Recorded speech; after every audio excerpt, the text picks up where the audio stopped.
It's time for Mac Break Weekly. We've got Andy Ihnatko and Ryan Block. We'll talk about the iPhone 5. I haven't heard of Ryan's take on it yet. I think I remember him saying it's the best iPhone ever. We'll find out. More about the Maps debacle. Might actually have been a big win for Apple. And some anecdotes about Steve Jobs on the one-year anniversary of his passing. It's all coming up next on Mac Break Weekly. Netcasts you love. From people you trust. This is TWiT. Bandwidth for Mac Break Weekly is provided by Cachefly at CACHEFLY.com. This is Mac Break Weekly, episode 319, recorded October 2nd, 2012. Hide the Porsches. Mac Break Weekly is brought to you by Ford. Ford invites tech geeks to join the conversation. Submit ideas and grab your Tech Geek badge at social.ford.com. And by the new Squarespace. Squarespace introduces a new content management system, making it faster and easier to create a high-quality website, blog, or online portfolio. Plus, more than 50 new features, including mobile responsive designs. For a free trial and 10% off your first purchase, go to squarespace.com and use the offer code MacBreak10. And by Audible.com. To download the free audiobook of your choice, go to audible.com/MacBreak. It's time for Mac Break Weekly, the show that covers everything going on in the Apple world. And yes, I know Mac Break Weekly might be a little bit of a misnomer sometimes since we lately talk a lot about iOS, but so does Apple, folks. I haven't heard a lot of Mac news lately. Maybe we'll get some in the near future. Let's introduce our panelists. As always, the great Andy Ihnatko from the Chicago Sun-Times. Great to have you. Looking Always really good. Looking really good. We've relit his set. Exactly. I've moved permanently to a Ramada Inn outside of Schenectady. we sent out the gaffers, and he's lit. He's lit. Oh, but I'm lit in more ways than one, Leo. Guinness is good for you, if you know what I mean. He's got a big mug of Joe or something. Let's record this thing. Actually, that's I know what that is. That's sugarcane based Coca-Cola. It is indeed. That's what I thought. In my TEDx Boston cup. Ooh, I like it. Marks me as a quasi-intellectual. Beautiful. A beautiful thing. Also with us, I'm really thrilled to have him, the newlywed Ryan Block from Gadget.com. Ryan, great to have you. Thanks for having me. So nice to have you. Welcome. Always an honor and a pleasure. I guess we've been talking Andy's presence. Yes, I agree. He is the great Andy Ihnatko. We've been talking about the iPhone 5 for 2 weeks now, but we haven't had a chance to hear from you. We heard from Peter Rojas of Gadget on TWiT a couple of weeks ago. You don't want to hear what that guy has to say about that. He's a hater. He has a Galaxy S3. But you're an iPhone. You carry the iPhone. I do. Yeah, I'm an iPhone user. I guess the real question at this point, there's a couple of questions, but the real question I would say, and certainly Gadget is a great place to go to figure this out, since you aggregate reviews from all of the sources, and so you really can read the pros and cons of any phone. And you did give it a 96 on the Gadget Scorometer, which is about the highest score we've ever given any phone. Wow. Yeah. The question is, who should upgrade, or should everybody upgrade? If you have a 4S? Well, I mean, that's always a tricky question. It's a really personal thing, and there are finances and budget concerns for a lot of people involved, and not everybody has $700 to throw down if they have a 4S. You're gonna have to pay $700 at least on AT&T to upgrade, and not everybody has that for a new phone every single year.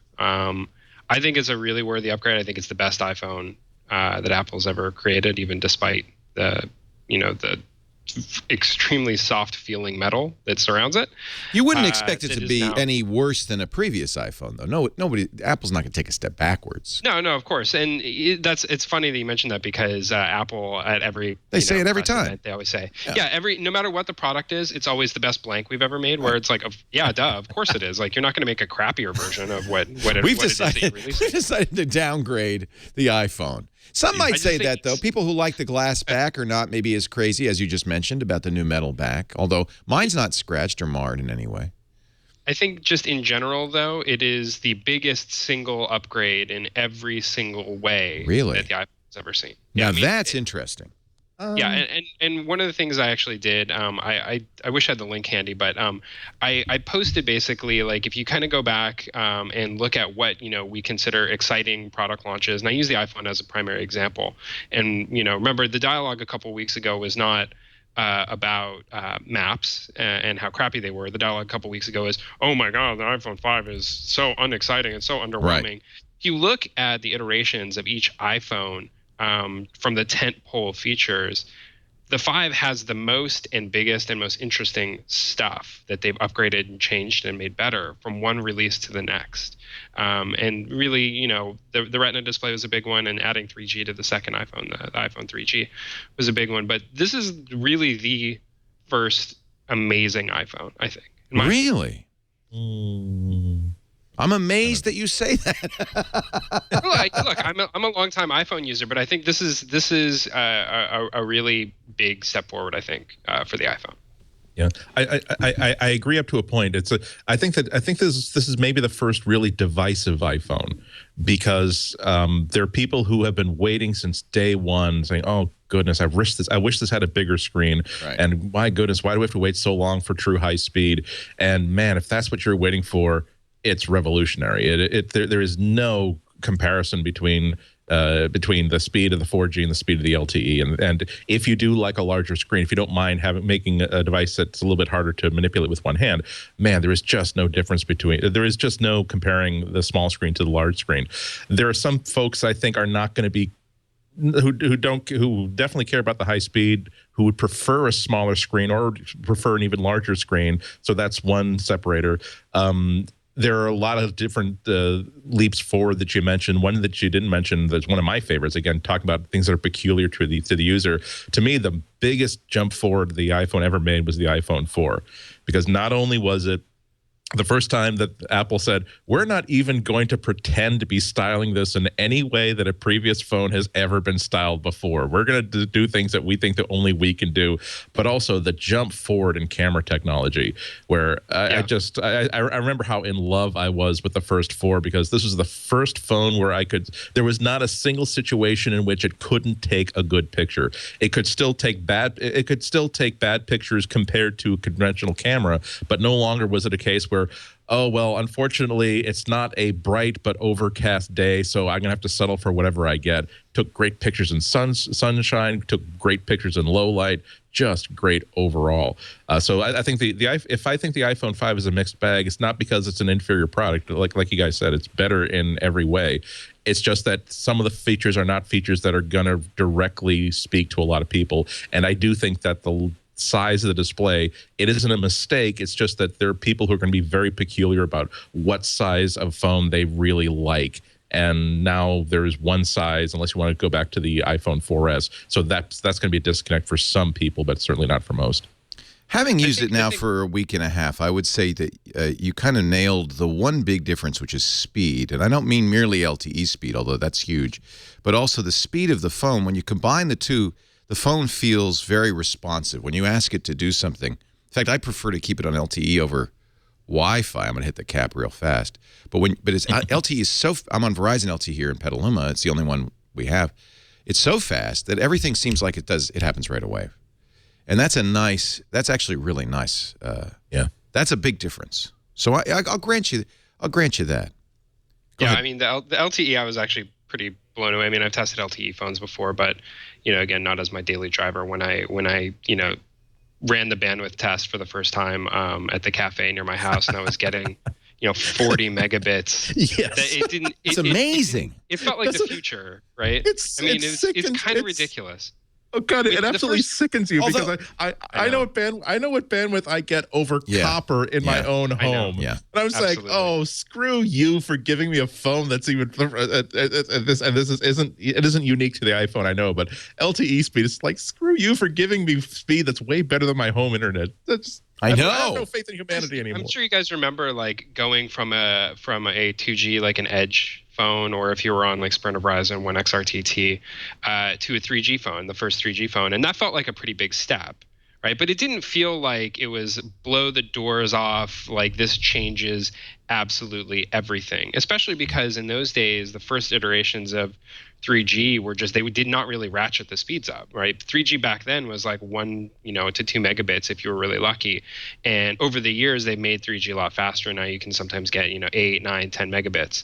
But at the time, that switch, that going from 2G to 3G was great, but it wasn't like, wow, this has totally fundamentally changed how I use this device. Going from 3G to LTE, though, going from, maybe 5, 6 megabits, which I get, to 40 or 50 megabits, that actually really changes things. One note, if you're on a Verizon phone, they had a problem where when you were on the LTE or on Wi-Fi, it was still using LTE. And there is a carrier update, which you should get automatically. If you plug it into iTunes, it'll say, I have a carrier update. Would you like to do it? You can also, though, if you haven't plugged it into iTunes, and I think nowadays people don't do that as much as they used to, go to your settings, and I think it's in general carrier or general cellular. You should be able to get that, and then you'll have to turn your phone off and on.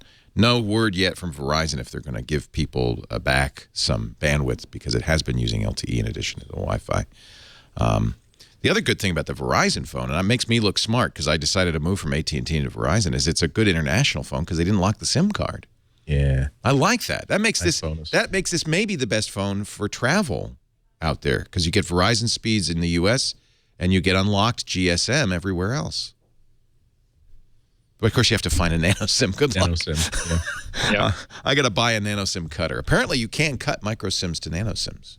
Okay, I don't know how much international travel you guys have done lately, but the last time I went overseas, my plan was to go get a foreign SIM and pop that into my iPhone and use that. My phone is unlocked. Right. And I got to tell you, this was in France. Actually, Hard to, Leo, do, it may have... hard to do in France. In England, it's easy. Okay, so maybe this varies from country to country, but in France, I went to like 3, 4 different carriers. I went to Orange and blah blah blah, whatever all those ones were, and I could not get a SIM. They would not sell me a SIM. They definitely would not sell me a SIM with data. It was not happening. Yeah. And I eventually broke down and just started using the international data. I always end up doing that too, actually. And well, yeah, but at least you have because- GSM. Right? But I found this is something I like about AT&T. Their international plans are they have a lot of stair steps so that you don't have to buy more than you need. I had one of those really disorientingly good things with AT&T recently when I went to Ireland. And for some reason, I would like to say that the website screwed up. I thought I had bought international data and scheduled it to start immediately. Apparently, they thought that I scheduled to start a month from that date. So I was not covered by the time that I was traveling. So when I called them to straighten things out, they said, okay, no problem. We'll just retroactively start it up for the day before you left. And also, are you home now? Yeah. Do you plan to travel internationally like in the future, the next 30 days? No. Okay, so why don't we just like charge you just for the 4 days instead of for the full 30 days? We'll prorate you. We'll rebate you for 26 days back. So that's why I was pleased to see that I could buy local SIMs in London. Those are easy as pie. But it's like, okay, or I could just save myself the hunt when I get there and just give AT&T some more money. Yeah, that's what I'm going to be doing. And I mean, I've done that a few times since then. Like, even just traveling to Canada, you have to deal with international data. Just put it on your AT&T plan. You can. It's kind of a pain to do over the website, but you can do it, and then turn it off when you're done. And it's costs money, but it's not ridiculous. It's not. That's what I've done up to now. But I now have this Verizon phone, so I'll let you know how that. But it does show you how different like a lot of the local needs are. One of when I was in China, I bought a counterfeit iPhone, and it had one feature that I really wish that other phones had. It has 2 separate SIM slots in it. So if you want, you can have one SIM slot there for your voice and your text, and another SIM card for another account just for data. So you can sort of divvy them up as you go. Guess that wasn't an Apple counterfeit iPhone. No, it was a. No, I'm not sure. The fact that there was no H in iPhone on the box tipped me off that perhaps I was dealing with a licensing issue. That is a good idea. I think that's not uncommon in Asia. Intellectual property 1 is what dual SIMs is what it stands for. So I guess we'll get to the Maps issue. It is close to the 1-year anniversary of the passing of Steve Jobs. That'll be October 5th, just a few days. And Forbes is just published a really interesting article with anecdotes 1 year later. I think after a year goes by, people feel a little freer about talking about Steve Jobs. Some very, I think, interesting and telling and sweet anecdotes about our fearless leader. So we'll talk about that in just a bit as well. Andy Ihnatko's here with Ryan Block from Gadget. Andy's from the Chicago Sun-Times. We're talking on iOS Weekly. Can we find some Mac news of any kind? Any kind at all? Let's have a little project. We'll start to figure out that Mac actually is an acronym for something. Macintoshes, Apple, and communication devices. There you go. That's what the Mac stands for. You thought it stood for Macintosh. Oh no. Oh no. You're holding it wrong. We keep hearing rumors there's going to be new Macs. Ooh. There's always going to be new Macs. There's always going to be new Macs. What's a Mac? But I'm not. I can't change the name. It's too. We're like invested. We've got like lower third graphics. You can no. You know what? You can change the name. Leo, change the name. Oh, it's too much. What should I change it to? Just Break Weekly. Apple. We have an iPhone show and we have an iPad show. It's called the Apple Weekly. Apple Weekly. Apple Break Weekly. Apple Break. Come on, Leo. Who cares? You're Leo Laporte. You can do whatever you want. Applejack Weekly. All about Applejacks. You know, all I will about say, moonshining. If you really want Running to talk about liquor Macs, beyond the revenuers. really want to talk about Macs, you know, I use the Retina MacBook Pro. Love it. It's really best computer ever. It's so amazing. It's best so good. Computer ever. It's really good. You know, there are a lot of people, a lot of technology pundits who talk about, they don't really care about their computers anymore. They just work on iPads and stuff like that, and that's fine. If it works for you, fine. Laptop is still the easiest way for me to get the most stuff done the fastest, and this machine is really, really good. Really good. I'm also looking forward to putting a couple of 27-inch displays on it. That's my next setup. That's what I do. I don't use 27s. I use 24s. So I have my MacBook Pro Retina on like a Griffin elevator, so it's kind of up and off to the right. Yeah. And then I have my primary display is a 24, and then I have a secondary 24 on the other side. So it's 3 displays, so it kind of wraps around a little. It's pretty amazing. But even when I'm just using the Retina, where I can have everything on the Retina, it's so good. Yeah. It's been a while since I've used a desktop machine. I still have an iMac in my office, but everything is my 15-inch MacBook. And I'm kind of surprised that Apple hasn't been a little bit more aggressive in underscoring that this is the only machine you ever need. We will sell you a desktop if you want one, but hey, why would you want one when we can even sell you with this wonderful Thunderbolt display that will give you all those advanced ports? One tiny little plug will turn this lovely $1,000 or $1,500 super slim notebook into a full desktop class machine. I mean, I am a big fan of the iPad. I am one of those writers who, whenever I travel, I need to have a really good excuse to bring the MacBook with me. I tend to travel with just the iPad these days, but I can only get away with that by virtue of the fact that I can VPN back to my office to a real computer for the real desktop apps that I often need. Yeah. Anybody know off the top of your head when the 30-pin adapters are going to ship? October? Yes, this is, I believe. Wait a minute, let me check. This is October. But that's usually Apple says 10 days, 7 days. The month of October. I got to say, that is to me I actually think that is a bigger blunder for Apple in some ways than the Maps. Maps is like a really big deal. But if you think about how big the ecosystem of 30-pin accessories is in the world, I mean, it far outnumbers the number of iPhones out there because of all the iPods people have accumulated over the last 10 years. Launching a new product with a new connector and not having the adapter to the old connector, really extremely bad move, in my opinion. I can't see why they did that, why they think that would be acceptable. I've found that very frustrating to not be able to use any of my docks and devices and accessories. Not to mention the cost. I've spent almost $200 now in extra cables and adapters. I haven't gotten any adapters, but I got 3 new cables because I want one in my car, one at the office, an extra one at home. I'm used to having 30-pin connectors everywhere. We even have them coming out of this table. I've got. Would it really have I've got killed 2 in the Apple? car.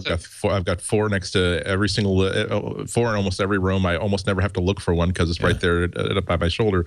And when you talk about a $30 to a $40 adapter that is required stuff for so many people, it's bad that it costs so much money. It's worse that you can't even get your hands on these things. So I mean, I would love to hear a story coming out of Cupertino that says that they're actually only making about 89 cents in each part. That is a heavily subsidized part. I hope so. I agree that the resized connector. Excuse me. Oh, it's just not true. I mean, exactly. we know the cost on these things. Exactly. I would like to hear that, but that would mitigate. But you're not going to. It would make us feel better. Just lie, that Apple. That would mitigate it slightly, because if Apple, this is a little like it's just a tiny bit like the vendor at the rock concert that charges $6 for a bottle of water. And they've signed an agreement that says that people at the gate have to take away any water from anybody who comes into the venue, because they know that this is, because it's so heavily chipped, because it's so heavily secured. There's no way you can make a third-party cable work. So sorry, only source of water, or you can just like dehydrate. Yeah. Hey, we remember how we told you that you don't need wires to sync? Why don't you try that out for the next 30 days, or come back here with $40 and we'll fix you up. I'm giving Chad. I'm giving you my Renew clock. Because I don't have anything I can. It has a 30-pin dock. It's a special alarm clock that watches you sleep, and you put your iPhone in there, and you start the software, and it tracks your movements. Doesn't work. No use to you, so hooray for me. So those who do not upgrade have a certain. And this is, by the way, part of the calculation. I think everybody should make if they are deciding whether to go, say, from a 4S to a 5. Is that is not insignificant. My Sonos dock gone. My Renew clock radio gone. Would you like a Sonos dock? Because I got one of those too. I feel greedy. And I got like 800 30-pin cable everywhere. 30-pin cables. Yeah. Well, it makes me sad. It hurts my heart when I see a 30-pin cable now. It's like an investment in either AirPlay or Bluetooth speakers is starting to look a lot smarter than it did just 6 months ago. Well, Sonos needs to make a Bluetooth interface. They stopped the dock, so maybe that's the plan. I don't know.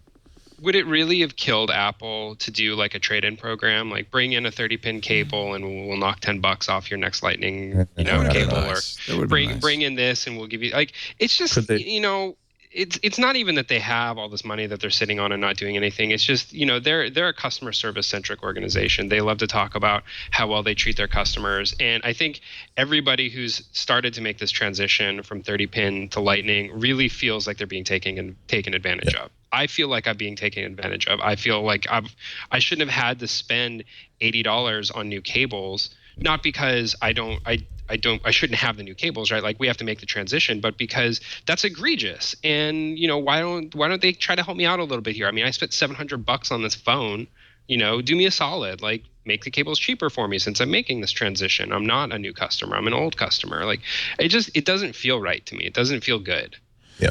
Are the I've seen on eBay and other places adapters? Has anybody tried those? Those can't possibly work, right? No. No chance. Again, there have been a couple different teardowns of this. Honest to God, I mean, there've been a couple of different teardowns of these cables showing how much electronics are embedded in this. Yeah. It's not just wires going to wires; it's wires going to a controller that decides the inversion of the plug and what signals need to go where. If there is any one of these that works the way that a regular Lightning cable does, I will be absolutely shocked. Yeah, you got to license it.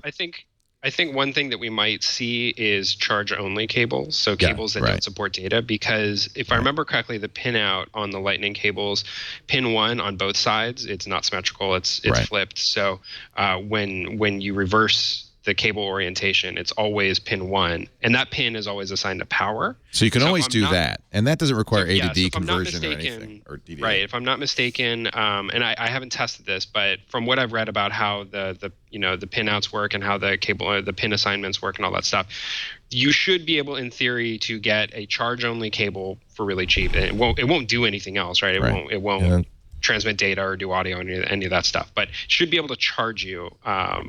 But I've yet to see those cables. So yeah, that's definitely possible. I would like to see that working first, because we know that Apple has occasionally done some clever things with a 30-pin connector to make charging not work, or not work. Fast charging not work on the right cable. So I'm not sure. That's absolutely true. There are some things you could do without the chip, but still, I want to before I spend $7.80 even on a third-party cable. I want to check out to see exactly how it works. What about these? These won't work though. I'm thinking this is a Bluetooth connector with a 30-pin connector that goes on an Apple dock, and then you would boot Bluetooth A2DP pair it. Would that be a way to get your iPhone 5 via Bluetooth into a docking station? That could work because the old 30-pin connector has pretty straightforward audio. Right. You'd get audio. You wouldn't get probably control. Right. Or I mean, you might get control. Stop, start, next.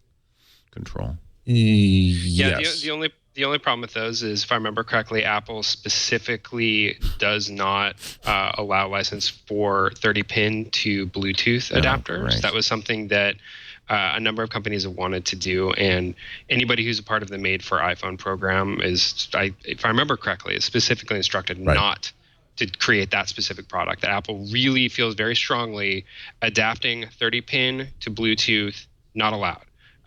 Their solution for that is AirPlay. That's how they want you to do it. And did we mention AirPlay actually costs a lot of money to implement? Yeah. So I've heard on the order of $20 to $30 per unit. I'll tell you what. Let me take a hit for you guys. I'm going to order one of these and just see. This is. The difference there is that Apple can't do much to there is the certification program, but Apple can't do very much to prevent someone from just tickling the right pins and leading it into a Bluetooth converter. So that's the sort of thing that I might gamble on. I've tried a whole bunch of different Bluetooth devices. I've tried a whole bunch of different non-licensed 30-pin dock devices that work just fine. But these new Lightning connectors, they are really nicely tightened down from Apple's point of view, and that I would have to see something functioning before I would agree that that seems to actually work. According to my only point about those devices is not that they couldn't work. I think that they can work. It's just you're not, as far as I know, you're not ever going to see them from like a bigger, larger, more reputable manufacturer, because all those guys are part of the licensing program and they've been told not to create that product. There may be some hope because according to Apple Insider today, Apple has patented, they applied for this a year ago, a wireless adapter for a 30-pin connector. Now, but the problem, I don't normally report on Apple patents because they patent everything, right? That's, they got on-staff lawyers, so they might as well just patent everything. Wireless adapter for interfacing between an accessory and a device for 30-pin. Maybe Apple would sell a wireless solution. It would help me. Historically, they've really never been concerned about selling products that guarantee backward compatibility. They will support old products. The reason why the stores are still going to be stocked with 30-pin cables and 30-pin docks and 30-pin connectors is because the 4S and the 4 and the 3GS are still active products. But they would never do anything to encourage you not to go back into the Apple Store and buy something brand new. I'm sorry to discourage you from going back into the Apple Store and replacing your old product. Basically, they want everybody to move to the 9-pin connector, and once the pain's done, it is a better connector, right? It's 2 years from now, no one's going to be complaining about this. It's just, and we'll have a whole bunch of cool devices that couldn't have been built without it. So. Right. Honestly, my only complaint about Lightning, and I'm going to go on the record as I've been saying they needed to ditch the 30-pin connector for many, many years. Yeah, because it's just too big, and they're designing these products around the connector because it's so massive. I mean, you look at the inside of an iPhone 4 or 4S, it's like half of the inside is designed around just the connector. My biggest complaint is not that they're doing it, just that they're doing it now. They should have done this a couple years ago and just pulled off the Band-Aid and gotten it over with. Right. Well, they pulled off the Band-Aid, and I'm screaming, but I'll be okay. I'll be okay. Andy Ihnatko, I was going to go to a break like 20 minutes ago, but we'll do it now. Andy Ihnatko, it's fun to talk to you guys. I don't want to stop. Once you get the genius taps turned on, you don't want to turn off that flow. That's exactly right. We don't want to cut off the flow in midstream, so to speak. But I'm going to do it anyway. I hear it's good for you. Andy Ihnatko is here for the Chicago Sun-Times. And what is that? Batman, Robin, the Justice League? What the hell is that? That was my last serious iPhone 5 test shots. With this is unfortunately a collection of statues that I just grabbed off a shelf in my office. We will reveal later in the show because you did a really great camera test. Yeah, part I had a whole, we'll get to that after the break. There's a couple of things that kind of confused me, so I had to hold off for a few days to retest some stuff. So part one of the review is up today. 2,000 words about the camera. Good. That will be interesting. Also from Gadget, gdgt.com, Ryan Block. Gadget's the greatest site for people who want to. This is a really good test case for Gadget. Is the iPhone 5. You could go to magazine after magazine, website after website, and look at all the reviews. Or you could just go to gdgt.com, where they have 101 reviews aggregated. And on the iPhone 5, they give it a 96, highest score ever for a smartphone. Industry-leading product, definitely worth owning. Instant classic. They say why they like it, which is great. And, don't waste your time with a long, long review, just the basic information you need. Collate not merely the critics, but user reviews. This is the best possible way to get a very wide-ranging take, pro and con. Yes, there's a 4.0. Huh? Our own tech tomato meter. I think that must be the inspiration, right? Rotten Tomatoes. Oh yeah, absolutely. I mean, we looked at Rotten Tomatoes and Metacritic, and thought, I think those are both amazing sites, amazing companies, and I've always loved what they do and how they do it. And we do it a little differently. We do a lot more independent research and analysis. We don't just take the data and put it through an algorithm, although we do have a lot of data and we do put it in an algorithm, but we have a lot of humans involved in our selection and reviewing process as well. I think this is an inspired solution, and you know what? I don't go to a movie without looking at Rotten Tomatoes now, which just shows you that you can become definitive as an aggregator, which is very surprising to me. I used to say, I have to see the New Yorker review and the New York Times review. Now what's the tomato score? Tomato meter. And I went Saturday to a movie. I just went to the one that had the highest tomato meter. That's sad. Nice. It was good. It was Loopers. I wasn't going to go see it. I thought, this is going to be horrible. And it got like 90 or something. It got a huge score. So I went, and you know what? It deserved it. It works. It was good. Part of it for us, though, is I've been doing this stuff for a long time, and I felt like the world didn't really need another review of a product. Yeah. Like Andy is like an incredibly smart guy, and he's going to say a lot of amazing things as he publishes, these portions of his review, and the Engadget guys, and all these people who are creating these great reviews. But there was an opportunity to take all that data and put it together in a new way, and as a layer that sits on top or to the side of those reviews. So we privilege critic reviews very highly. I mean, it's one of the very first things you see on the page. So we hope that for anybody who wants to dig in deeper, we can also be a great place to go find the list of all those amazing reviews. 94% on Looper, but I'm sorry, Dread has 76%. There's no way I'm going to see Dread 3D. No way. Sometimes I just don't care what the tomato meter says. Andy, what's the deal? Why is your review not on Gadget? What's the story? You're publishing in multiple parts. Is that what's going on? Yes. I don't know. I just hand it to my humble city desk editor, and People don't block it, right? I mean, you can't block it. I have no idea. So, email me privately. We should figure out why that happens. Okay. I bet it's something simple that's happening on the Sun Times side that we can fix. Yeah. Well, no, I mean, we put all the stuff in manually, so we get all the data points. So if it's missing, maybe we just haven't seen it. I'll tell the team to go look. Oh, that one just hit this morning. I wrote the broad review the day it released, and then this is the 6,000 word total 3-parter. Right. Andy, I'm going to make a commitment to you that by the time the show is done, your review will be on Cachefly. Very much awesome. I will make a commitment to you to buy you coffee and a scone the next time you're in the New England area. All right. You're on. Not at Starbucks. I can't afford that, but I will take you to a supermarket nearby where the coffee is free and they have a bakery department. Yay. Yay. We're brought to you today by our friends at Ford Motor Company. Every time I get in my Mustang, I thank Ford. What is that, Brave New World? Thank Ford for the fabulous Mustang. Here's a picture at social.ford.com of two guys living under their Ford truck. Not recommended, but there they are. They have an F-350. And actually, I have to say, I love this site now. Ford has decided, let's see if we can do a social site. So they've got content, which I think is really smart. There's lots of articles. I even wrote an article here for them They said, Leo, would you put, we want to start this new site. I said, I'll be glad to put an article up there for you. I had interviewed a guy named Jim Buchkowski. He is a lead technologist on the Sync side, and I asked him a lot about autonomous vehicles and the futures of the Sync API and all that. So that article is there. Lots of articles, hundreds of articles on all different topics, all the different vehicles, technologies, auto shows, corporate. If you just want to be impressed, read about their philanthropic arm. Ford does amazing stuff.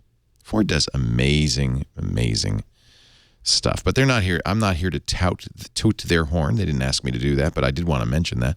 They have an idea section where you could submit your ideas. I love this. I hope William B. wins on this one. Here's a recent user posted idea. Replace the windshield with a 4K LED flat panel HD display with night vision capability. The vehicle exterior just have a sheet metal covering. This is like, isn't that Judge Dredd? Isn't that how he works? All sorts of ideas. You can go in there, read the ideas, post your own ideas, vote on ideas, look at images from Ford owners and videos too, and stories from Ford owners about their vehicles. It's a really great way to be part of the Ford family. And then grab a badge. I'm making a sash for all my Ford badges. I got the Mustang badge. I got the I Drive One badge.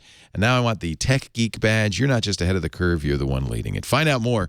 Social.ford.com. And the good news is the 2013 Fusions are out. Find one at a Ford dealer near you. They are amazing. The hybrid and the plug-in hybrid. Oh, the energy. Ooh, I can't wait. Go further in a Ford. We're talking Macintosh. Yeah, that's it. That's the ticket. And a little bit of iPhone, a little bit of iOS. When do the new iPods come out? Soon? Anybody got one yet? I want one. Would they say like mid-October? October. It's all October. They said October, yeah. Either of you got invitations to an event about the Mini? Leo, nope. I think you would know if invitations went out. They'd be all plastered all over the pages, yeah. Oh, yeah. No invitations yet. Nobody gets the invitation until a week before. It's a week. It's literally 7 days before. So if the event they've done like 8 if they've had to do an event like on a Monday, right? Or something like that. They might send it out on like the Friday or whatever. Sometimes 8, but really not very much more. Is there a consensus on date, or do we not know? I'm starting to think that October is not going to happen. Oh, interesting. And really? I'm kind of embarrassed that it didn't occur to me until about a week after the iPhone 5 event that here they are talking about all kinds of products that are not going to ship until October. Neither of which I'm talking about the new iTunes version of the iTunes Store, the new version of iTunes. It just late occurred to me that if Apple knew that they were doing an event in October, I think they would have saved those 2 announcements for that event, especially given how overloaded the iPhone 5 announcement already was. So I was baffled that they did the iPod. I was baffled they did the iPod announcement as kind of a one more thing to the iPhone. It didn't make any sense to me at all. Oh no, they saved the headliner for the end. The only star bigger than the iPhone 5 was of course the Foo Fighters. So, but to your point, if you've got an event coming up which is in October, why not? And the stuff isn't available to then. Why not wait? Yeah. So it doesn't make sense. If it is going to be a town hall event, which is where they do it on campus at a very small, the very small town hall venue. We wouldn't know the date because they don't have to reserve it. Yeah, well, it would be. I don't know. It's tricky because the leaks for the event at the Yerba Buena Center for the iPhone and the iPods that supposedly came from inside Apple. That wasn't from the Yerba Buena Center.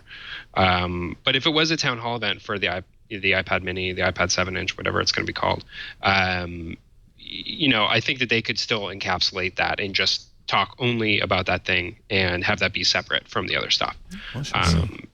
I think it's possible. I agree though that Andy has some pretty good points about how they're going to go about launching this stuff. The problem is if they announce it in say November. It's got to be really early November, and they've got to be ready to ship that thing because it needs to be out with as much possible time in advance for the holidays, especially if they need to get through any kind of early supply problems and make sure that everyone who wants to get one of these for the holidays can. Yeah. The other thing is that we were all familiar with, just like, the sailor doesn't see the shore over the horizon, but they see seabirds and they realize that, okay, this means that we must be near land. There are a whole bunch of early warning signs we get that something is imminent. And I haven't been seeing a lot of those about an iPad announcement. Although, was it just today or just yesterday that we got our first purported parts from from a mini iPad Surface, not like a mock-up, but this purports to be the back plate from from an iPad Mini. Here it has cutouts for a camera. It has cutouts for a nano SIM slot. There's a front bezel that might be from an iPad Mini. It's stuff like that seem more solid that I tend to associate with, okay, I think this is going to be very, very real. I'm nowhere near blocking out any time in October for an iPad Mini event. But I don't know. And I feel amiss for not prefacing. I don't know anything for sure. But I'm starting to believe that if it happens, this year it won't happen in October. Here's the pictures from website, very respected website, UkrainianIPhone.com. I kind of wonder if we're not a little bit spoiled though, because the iPhone 5 launch was preceded by perhaps the largest, most detailed string of Apple leaks in the history of modern Apple products. I mean, we've never seen something so thoroughly leaked as the iPhone 5. Just up and down, left and right, every piece, every internal component, how they all fit together, when the launch date was. The only thing we didn't know was who was going to be the musician at the end. Right. That was the surprise. Even the headphones. Yeah, even the headphones. Yeah. Yep. So I'm looking at these pictures, and it does look fairly credible. I mean, this is a pretty good fake if it's a fake. 7.85-inch iPad with in-cell touch, based, I guess, on the iPad 2 design. We'll see. Will the world crumble if Apple does not release a mini iPad? Yes. Will. It will? It'll crumble. Okay. It could bring on the Mayan apocalypse 2 months later. Yes. Yeah. Okay. Just checking. Yes. If the apocalypse does come this year, you'll know why. It's because of that. I mean, the good news is that there have been two 8-inch tablets that have gotten a lot of very positive attention. But that said, as good as the reviews for the Nexus 7 tablet were, I've probably seen maybe 3 out in the field. As good as the reviews of the Kindle Fire HD were, and I really like that device. I've seen them among people who are using book readers, but again, I've maybe seen a half dozen to maybe a dozen of those out in the real world. So it's not as though there's an urgent need for Apple to get an 8-inch tablet out this year. I'm sure. I do believe that it's high on their agenda. I do believe that if I don't doubt that they have a desire to have something out this year.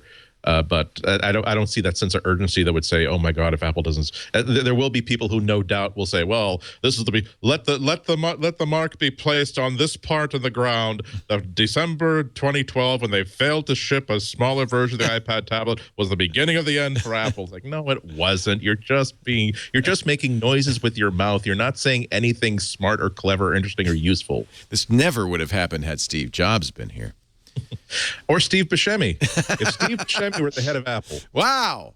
He'd know how to do it. He would have straightened some guys out. Yeah, I'd take care of it.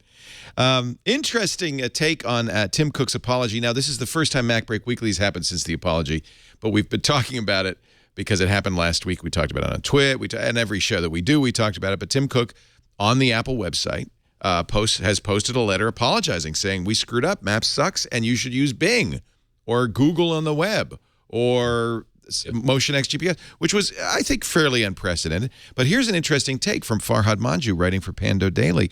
Mapgate is over. Apple won. Customers won.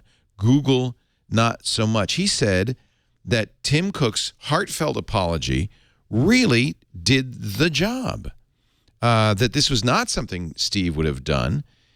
It illustrates that Tim Cook's Apple is a more clear-eyed, pragmatic, and not that it's important, but it's not nothing, a nicer place. Did Tim Cook fix the problem with his apology? Oh, absolutely. You don't. I don't think anybody. I don't think anybody who knew the situation was going to say that that Maps should have worked perfectly out the gate. The sort of problems that we saw were the sort of problems that you would have anticipated. It's just nice to see a company, instead of just bulldog their way through it and blame the users or pretend that nobody's having a problem with it. Really, it's customers. It's good customer service in any industry.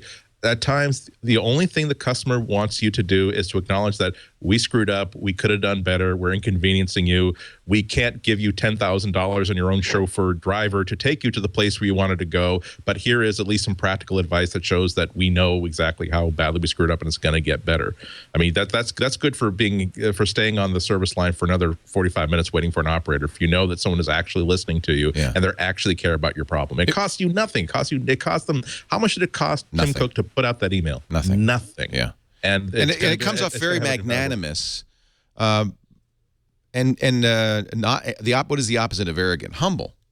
Yeah, and that's not a bad thing. Practical and realistic. He doesn't have it. Doesn't it? That's the tone of an Apple that does not have its ego tied in with its successes and its failures. It's either a success or it's a failure. It doesn't make them terrible people. It costs them nothing to admit that we could have done, but we wish it had been better at this point. It isn't, but it's going to get better.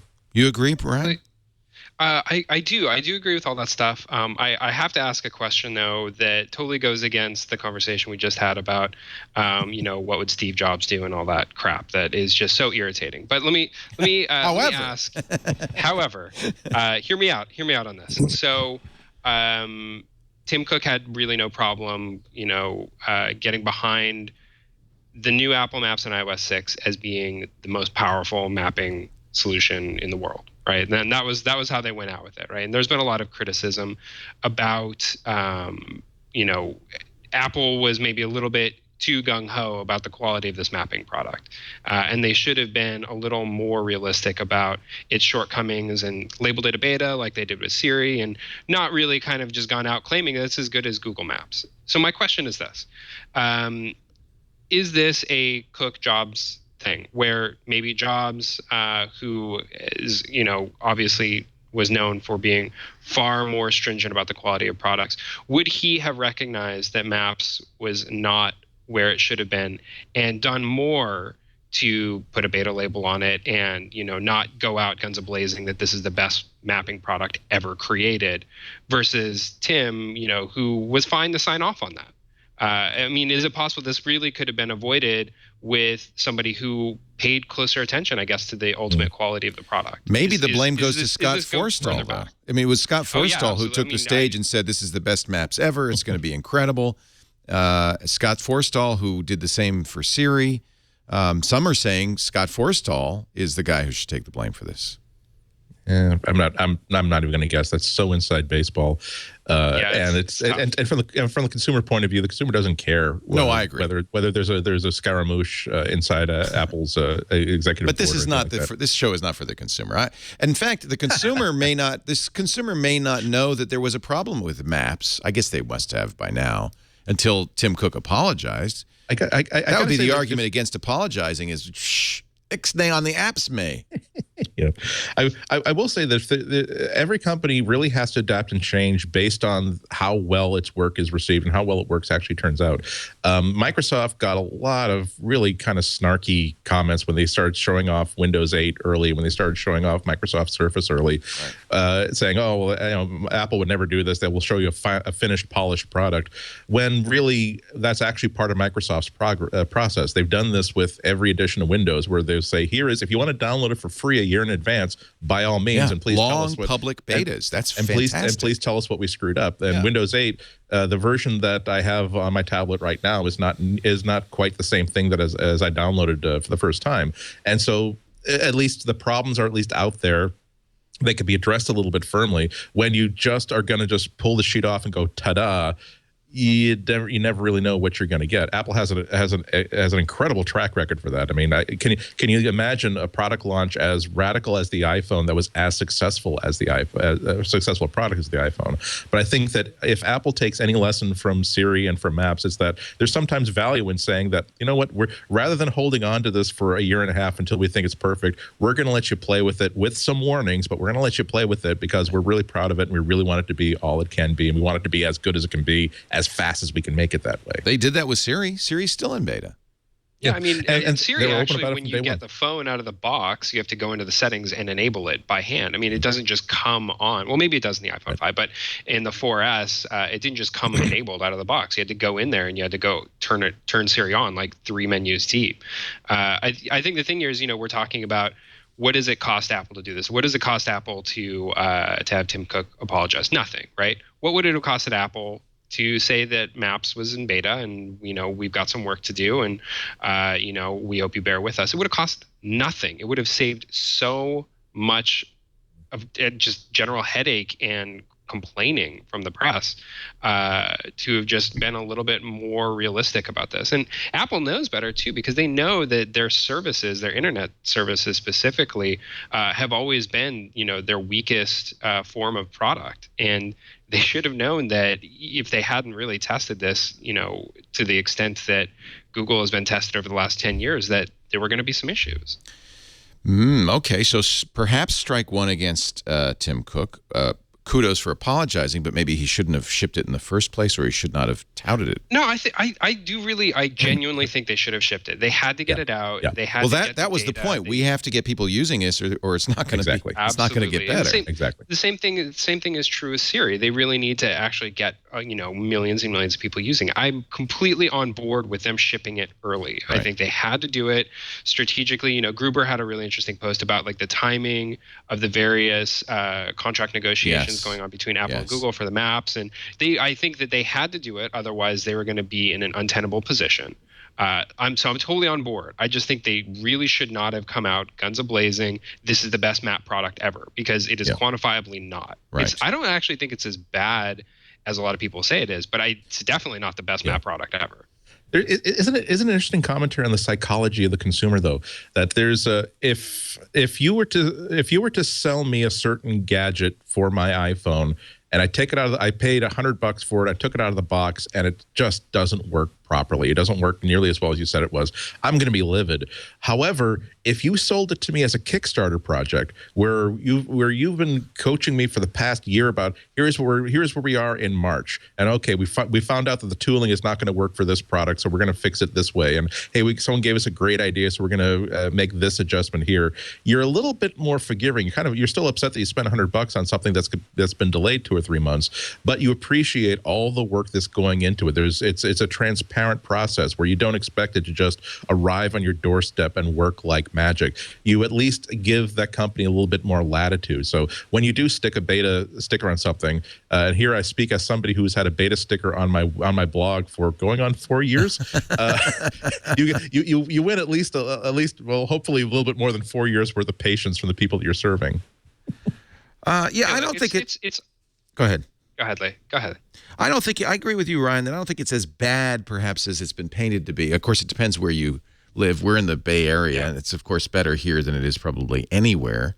I don't know if it's as big a black mark. Farhad Manjoo says AntennaGate was worse, and that might be true. I mean, that was a terrible moment, not for the actual problem, but for, I think, Apple's response to it, where they were saying that, yes, I know that when you hold this phone in a way that a lot of people hold the phone, the signal strength visibly drops down to 1. I can't believe you're being such babies about this and calling it a big problem. That's a mistake. Yeah, there was really no answer to that other than, okay, clearly we tested this really thoroughly. Clearly, we delivered a product that people aren't happy with. Here's how we're going to address this. It wasn't your whole you don't want your response to a perceived crisis to be the creation of a brand new meme that persists years later as a feeble excuse for to cover up your own mistakes. Like even today, it's hard for me to spend like 1 month without even thinking, oh well, it's because you're holding it wrong. Right. Yeah, that became a tagline, didn't it? You're holding it wrong. Yeah. Andy, paragraph 3 of your iPhone review just ends in mid-sentence. Oh, you're holding it wrong. Take your thumb off the end. Farhad Manjoo also goes on to say that really the loser here is Google, and he has an interesting point. He says Google makes a lot more. Look, Google doesn't care really whether you buy Android or iPhone, as long as they've got their products on there. Google, let's not assume Google's a phone company. It's not. It's an advertising company. And he says that according to Horace Dediu, Google probably makes $6 on every iPhone annually on ad revenues compared to $2 for Android phones. Google should have, there's no excuse for saying they didn't know it was going to happen. Apple basically has been announcing this even before the June announcement on WWDC. Google, why doesn't Google have a Maps app? Is it Schadenfreude or is it a failure? I think it's failure. I don't think it's them rubbing in it. Google really doesn't have too much to gain, I think, from doing that. I mean, okay, yeah, maybe for like a week or two, it makes everybody really glad when Google does release their Maps app.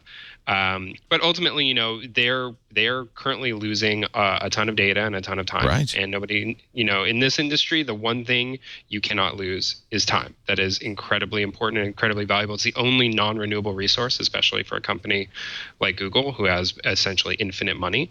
They need that time. They need that data. They need to be on the iPhone. They blew it, and they got to be there yesterday. And I think Andy and I don't know about you, Ryan, but we haven't been using Apple's maps for years. We've been using Waze and MotionX GPS and many of the other better mapping apps anyway. So Google missed an opportunity for a lot of people who were using that Maps app to move over to Google. And from the point of view of the consumer, there's always been other choices and frankly, better choices for the last few years. Yeah. So I know, I do want to kind of go back to something that Andy was saying though about the consumer psychology of all this, and really all it comes down to is just setting expectations, right? I mean that is all it is at the end of the day. Yes. And you tend to have the most forgiving response when you set expectations low and over deliver, and Apple is generally pretty good about doing that at the right moment. I mean, you know, they set expectations fairly low at the launch of iCloud. You know, they said, look, this is early. You know, we clearly had some issues with MobileMe. You know, a product that they set expectations very high, and we're not able to deliver on. That was a greater flop. So. Jeez. Yeah, so we thought, I mean, I kind of thought that they would have learned their lesson about expectations, especially when it comes to services where, you know, again, they've been historically very weak. The problem was they set expectations really high, and they did nothing to manage those expectations, and then it blew up in their face. Really, all they had to do was just be a little more realistic, and I think that this whole thing would have been avoided. Yeah, I've said that many times. Every hardware device, every computer device has problems, breaks. Every software breaks. It's not making a perfect device that's required. Nobody can.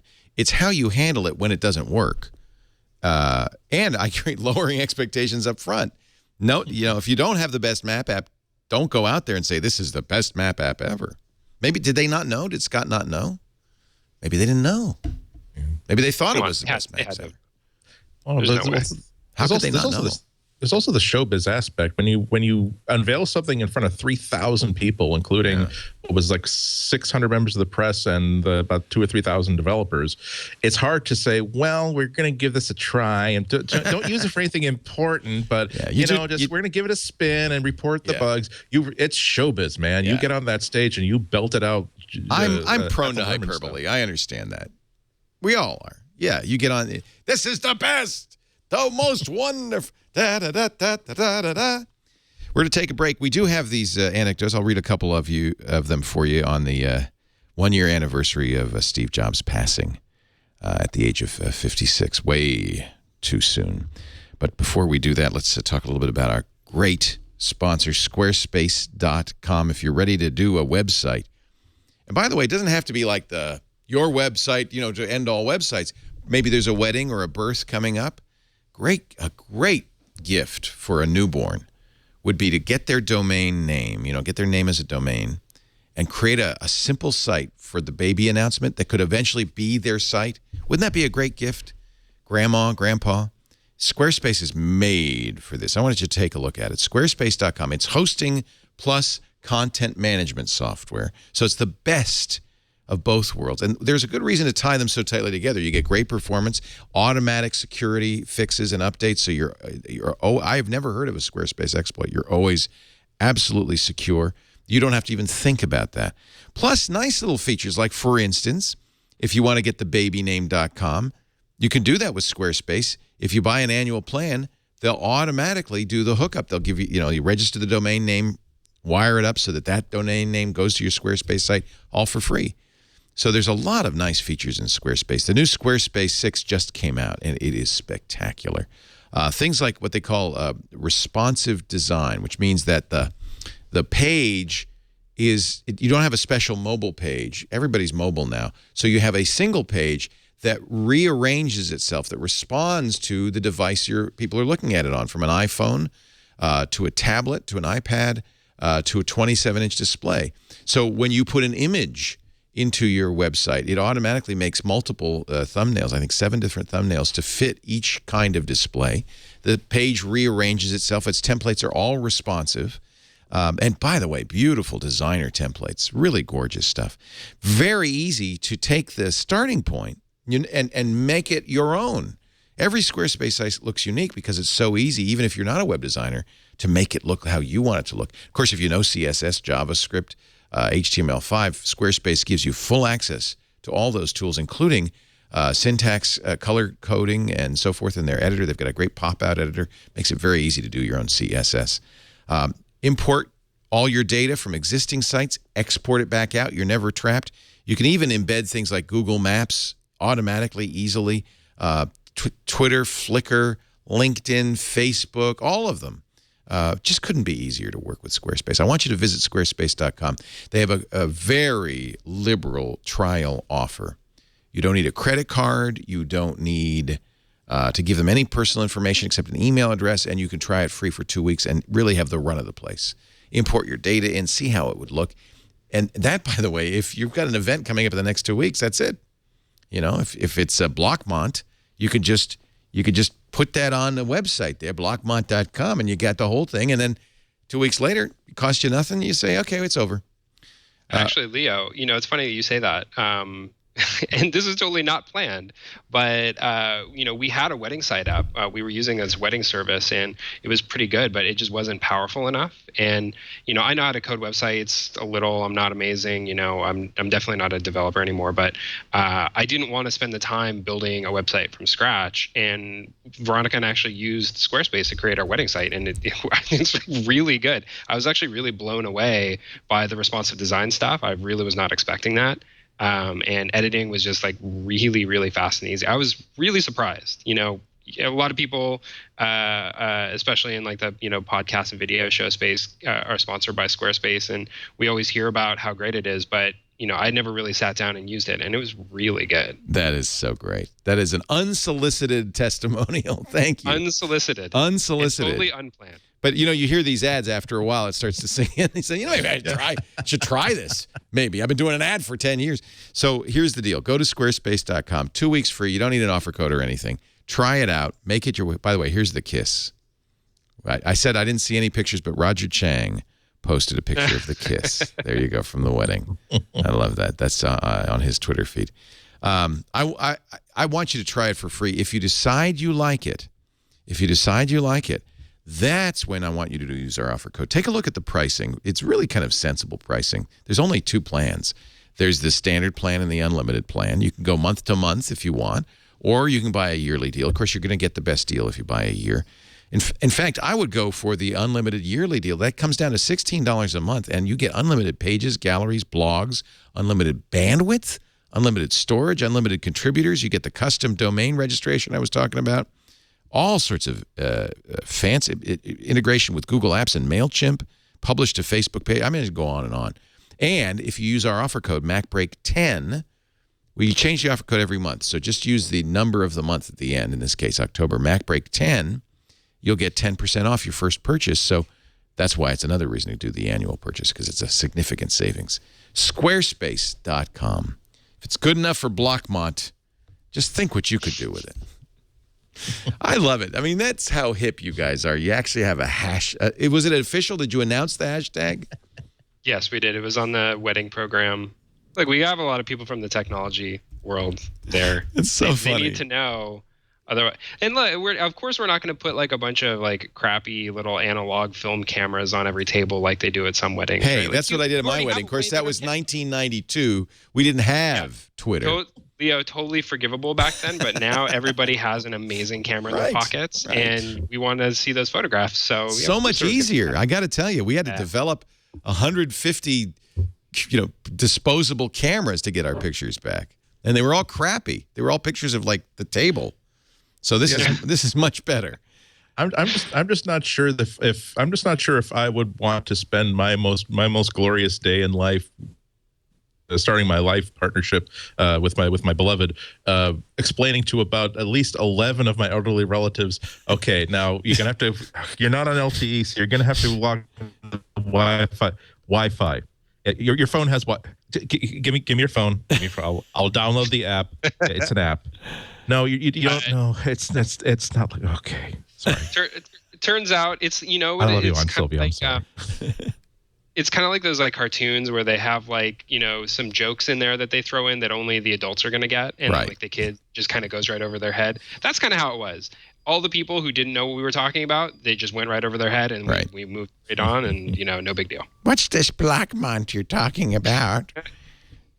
Anyway, for people who were at home, as I was following the story as it developed, it was great because you could Google Blackmont and the pictures from all over. I don't think it's right that you're asking me to sext you. I read about that. I saw that on the news. Jack and Natalie was talking all about how you young people keep sexting each other. Shocking. And that's not appropriate, John. No, not at a wedding. Save it for the honeymoon. Steve Jobs, 1955 to 2011. It was October 5th. Boy, what a day that was. I'll never forget it. We were in the middle of triangulation. I forgot who we were talking to. Was it Kevin Marks? And of course, he'd worked at Apple. Yeah. So we started sharing stories, and I think we went on for 4 or 5 hours talking about Steve Jobs. So there's lots more stories now. Connie Guglielmo has written an article for Forbes magazine. Actually, the larger article is free on Forbes' website, Forbes.com. Untold stories about Steve Jobs. Friends and colleagues share their memories. Software engineer Randy Adams worked at Next with Steve Jobs. He actually turned down the first offer. Jobs left a message on his answering machine saying, "You're blowing it, Randy. This is the opportunity of a lifetime. You're blowing it." So Adams took the job. He bought a Porsche 911 with some of the cash he'd earned from the sales of the company, as did Steve Jobs. They had twin Porsche 911s. They'd park them in the parking lot, taking up 3 spaces to avoid door dings next to each other. So Steve said, "Randy, you won't ding my car. I won't ding your brand new car." One day, Jobs rushes over to Adams' cubicle and says, "We have to move the cars." Randy says, "Why?" He says, "Randy, we have to hide the Porsches. Ross Perot's coming by and thinking of investing in Next, and we don't want him to think we have a lot of money." They moved the cars around to the back of the offices. Perot later invested $20 million and took a seat on the board. You see, that's the difference between a billionaire entrepreneur and anybody in this conversation. Hide the Porsches. I see that is the reason why I had the curtains installed, so you can't see my personal helijet in the back. Adams also recalls the time Bill Gates showed up at Next for a meeting in the fall of '86. The receptionist in the lobby downstairs called Jobs. His cube was upstairs. Notice they call it a cube. To let him know that Gates was in the lobby. Randy says, "I could see him sitting in his cube. He wasn't doing anything, but he didn't get up or call Gates or ask for him to come up. In fact, he left him waiting in the lobby for an hour." An hour. But Next engineers went downstairs, talked with Gates. He said, "We enjoyed it." Spent an hour talking to him, and still Steve finally called him in. Apparently, at one point, Jobs calls Adams as a gold mine here. Calls Adams in to let him know Next is going to stop selling workstations. Remember, they gave up on the hardware and started selling software in the Next Step operating system, which became OpenStep and later OS 10. Jobs said, "The cost of hardware is coming down. We think it's a commodity." I said, "Well, why don't you sell PCs then?" Jobs said, "I would rather sell dog poop than sell PCs." Apparently, that was the word he used, right? Yeah, it's exactly poop. Apparently, Jobs, who was a vegan, would pass by engineers eating Subway sandwiches and say, "Oh, the smell of burnt animal flesh, how delightful." He was one of those. Yet he would dress up as Santa Claus at Christmas and hand out $100 bills. It's funny. Peter's a vegan. That's exactly what he does whenever he visits. Does he? Visits the SF office. He's, oh, God. Dead animals. No, They're going to say he hands out $100 bills. Adam's by Peter's a good vegan. Yeah, he's a good vegan. Not preachy. He's not preachy. the good vegans. I mean, yeah, sometimes he does throw animal blood on me, but besides that, not a big deal. Connie tells a story herself about the mini Apple store. This is a famous store that they opened before they had the regular Apple stores in Palo Alto. And it had white, like glossy white floors and metal walls, Japanese stainless steel walls with little holes to echo the Mac Pro in it. I mean, it was a very, high concept store. And Jobs, apparently, she says she saw him through the curtain having a meltdown, refusing in the minutes before the unveiling to step outside and greet reporters. Why? Because the store design that looked so great on paper didn't stand up to real-world use. The walls showed off every handprint, and the floors were marred by black scuff marks from people who had been readying the store for the big reveal. Eventually, Jobs was convinced to step outside. The curtain was drawn. When I saw the floor, says Guillermo, I immediately turned to Jobs standing next to me and said, Were you involved in every aspect of the design? Jobs said, yes. She said to him, it's obvious whoever designed the store has never cleaned a floor in his life. She says he narrowed his eyes and stepped inside. A few months later, an Apple executive told her Jobs had all the designers return to the store after it opened and spend the night on their hands and knees cleaning the white surface. And, of course, ever since, Apple's stores have had stone tiles on the ground. There's some really good stories in here. Steve Jobs showing Mark Andreessen a prototype of the iPhone 5. Andreessen says, boy, Steve, don't you think it's going to be a problem not having a physical keyboard? Are people really going to be okay typing directly on the screen? He says, Jobs looked me right in the eye with that piercing gaze and said, they'll get used to it. It just turned in a swivel chair. They'll get the flashing red button on the arm console, and that man was dead. Nolan Bushnell, Regis McKenna. Some of these stories actually I've heard before, but it's kind of great to hear him again. If you haven't read the Isaacson book, this would be a good time to do it 1 year later, because it's still, there's nothing like it in terms of understanding what was going on with Steve Jobs. I'll leave it at that. I don't want to read all the anecdotes. Heidi Roizen is in here. Steve was really, really good one-on-one to interact with. You could have a conversation with him. He wasn't putting on a show. If there were more than two people in the room, the marketing in Steve came out. This is that hyperbole thing you were talking about. He then put on the show, says a CEO who worked with Jobs after his return to Apple in the 90s. He was always polite, and he had to be nice because he needed something from me. There was a period of time when he came back to Apple when he needed people to work with him. Apple was a mess. Next was a failure. So he was somebody at that time in the early days after his return where you could work with him. But as he became more and more successful with the iPod than the iPhone, he became more and more arrogant, the old Steve.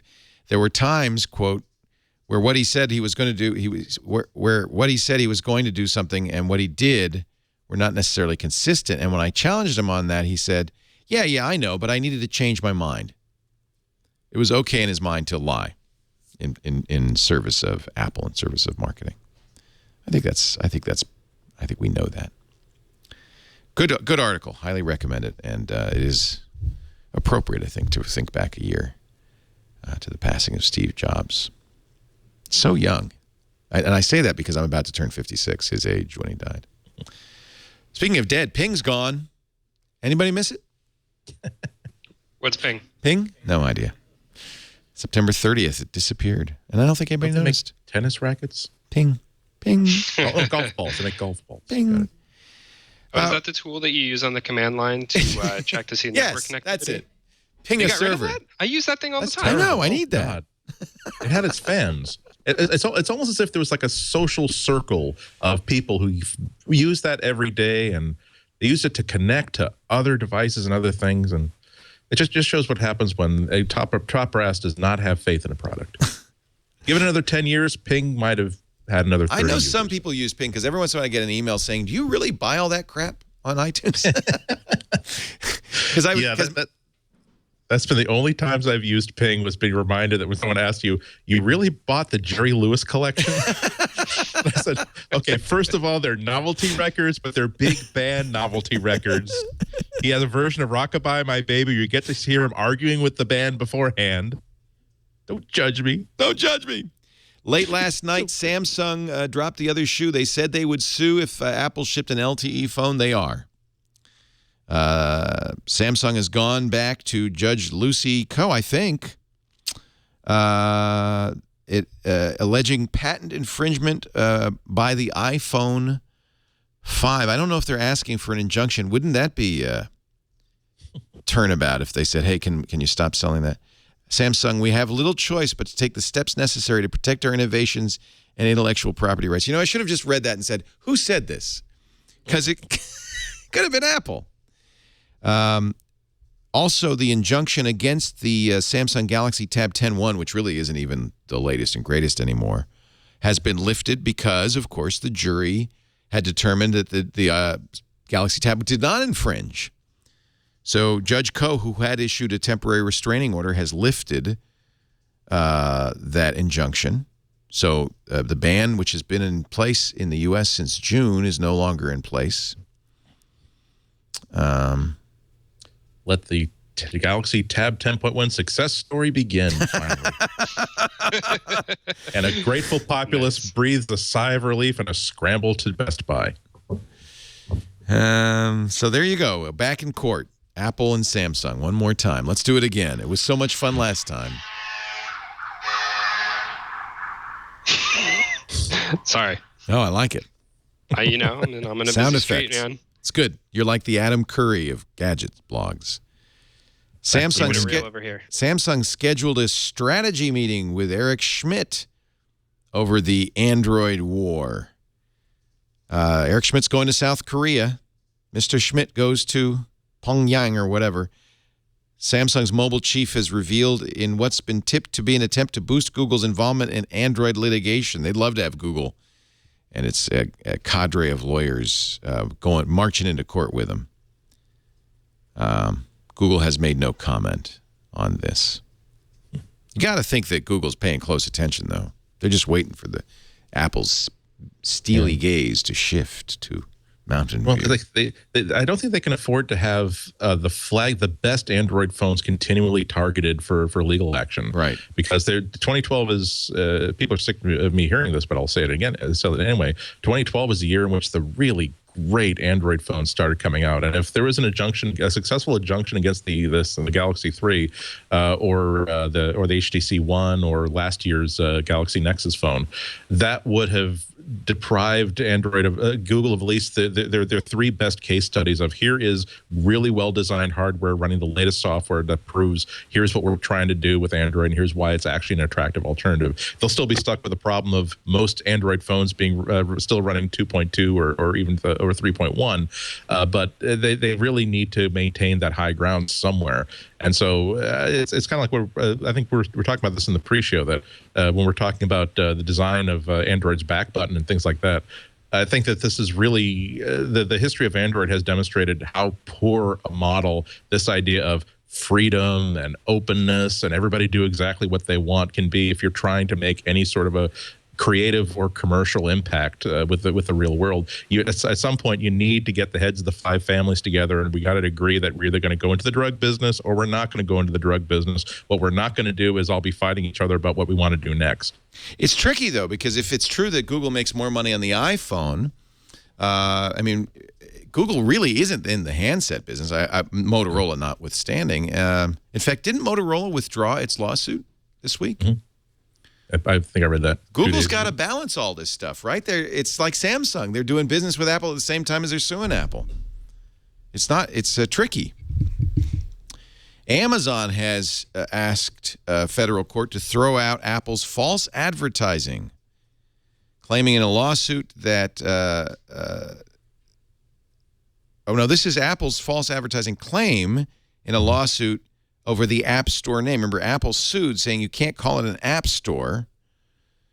In a filing Wednesday, Amazon said the term App Store is so generic, using it could not constitute false advertising. The issue was that Amazon, by using the words App Store, was somehow implying that it was the Apple App Store. Of course, it's not. It's the Android App Store.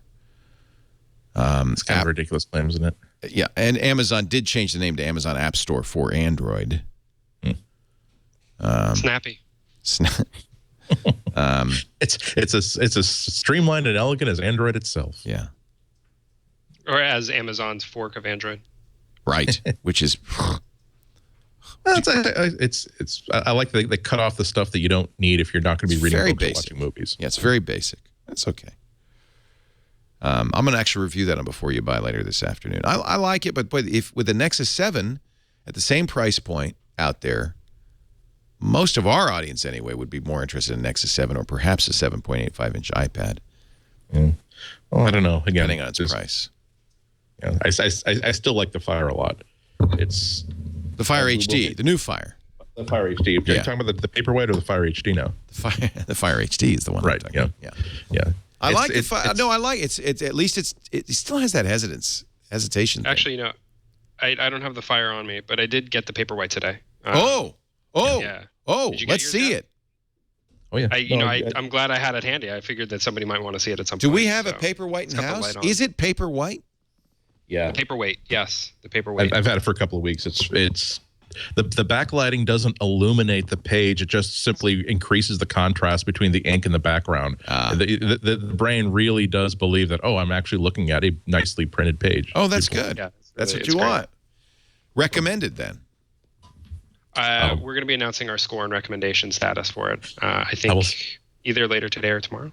Brian, I will send you a link to my review, which ran on Sunday night. Yes. And we might already have it up. And what'd you think, Andy? What'd you think?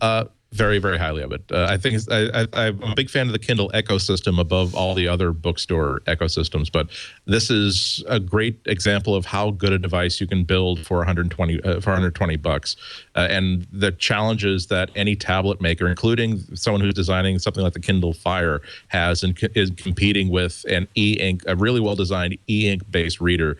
Because there are people who just want these devices to read books. They don't want to spend a lot of money, and they want this to have every advantage of a traditional book and none of the disadvantages of a colored glossy screen.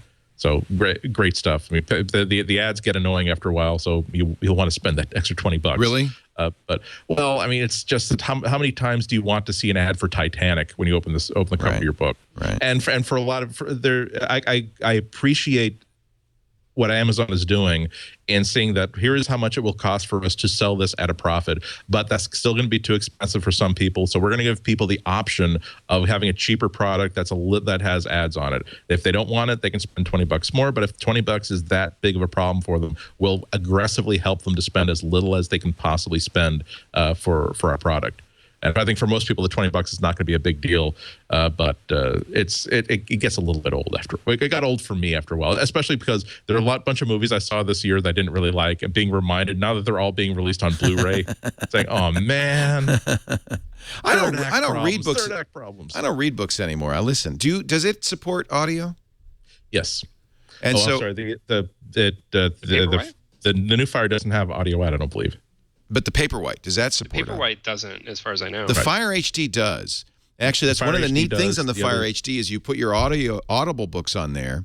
If you have the matching Kindle book, you open the Kindle book and you can press play and listen and read at the same time, or it'll do whisper sync so you can leave off reading and start listening, or vice versa. I really like that feature. So that's not on the Paperwhite. I'm sticking with the Kindle. I'm sorry. You don't get audio out on the Paperwhite, but whisper sync of audio books will work across the iPhone app, for instance. Okay, that's not bad. Yeah. And are they really getting 8 hours battery life? Oh, I mean 8 weeks. Oh yeah, it's hard to test a battery that lasts that long. Seriously, I mean, I had it for about a week before the embargo lifted, and in that time, it went from fully charged to something like 2/3 battery left, and that's with the backlight on all the time too. Wow. So we get back to the reasons why a lot of people will gravitate naturally towards an e-ink reader instead of even a $200 iPad, because the $200 iPad is dead after 2 days if you don't remember to plug it back in. Right. All right. Well, there you go. It's a little bit off subject, but still, I think, of interest. the Kindle Paperwhite. You can buy Kindle books in the Safari browser on your Mac, and then have it sync to the device. So it's right on top. It fits right in there. It's right in there. Freedom Pop. You guys know anything about this? I got a question about it over the weekend, and it's kind of intriguing. Nicholas Zenstrom, who founded Skype, has been talking about this for a year, but it's finally starting to ship. It is free WiMAX in the areas that you still can get WiMAX. Free meaning 500 megabytes a month.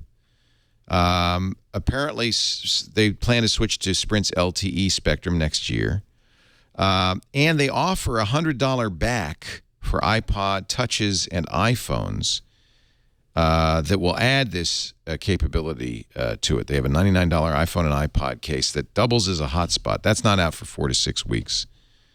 Past 500 megabytes, $10 for every gigabyte, which is basically what the regular carriers are paying.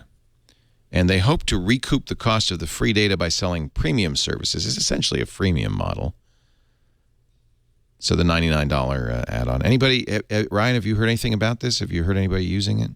Just started. I've heard of a couple of people using it. I haven't really heard very much about if it's any good. I mean, being WiMAX, it's going to have a very limited shelf life. Right. So that switch to LTE has got to come sooner than later. And even then, it's not probably, I mean, Sprint is not really very many places.